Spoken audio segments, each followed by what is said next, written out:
Magandang araw po. Ngayon ay tanghali na. Tayo magpiprepara ng ating panangalian. Magluluto tayo ng sarsyadong tilapia. Maghahanda tayo ng ingredients na ilalahok.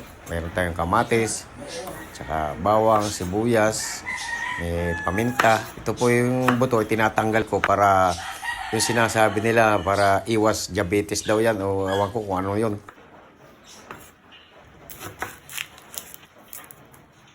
Ayan po ang sibuyas.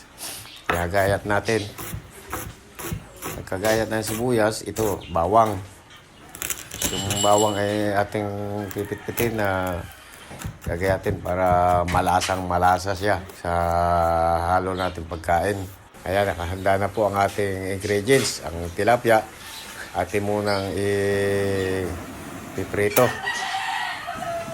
Prito natin ang tilapia.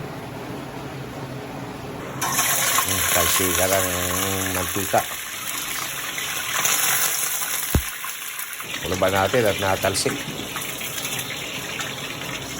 Ayan. At habang pong nagpiprito, ipiprepara natin ang ating sinaing. Ayan, hugasan natin. Hugasan natin ang sinaing natin habang nakasigang ang isda nating niluluto na prito. Ayan, sigang na po natin. Ayan, balikan natin yung ating niluluto. Ayan na. Ayan. Luto na po siya. At pagkatapos po nating ahunin, ating igigisa na.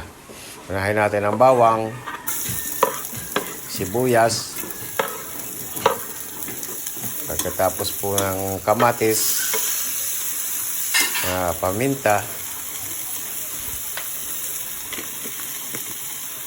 Ang susunod ay asin na pampalasa, sabaw. Lagyan natin ang sabaw. Dagdagan pa natin. Ayan. At ating antayin kumulo. Pag kumulo po siya, ating ilalagay na itong itlog natin na binati. Yan, dalawa lang po.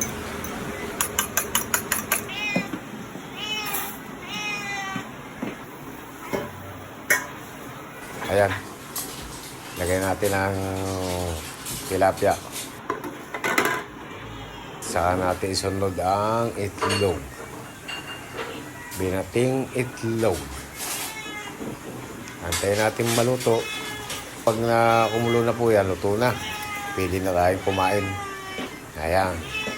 Maganda na ang niluluto. Ayan po, luto na rin. Halos nagsabay ang ating lutong sinaing at saka tilapia. Pwede na tayong kumain. Ayan po, lutong-luto na.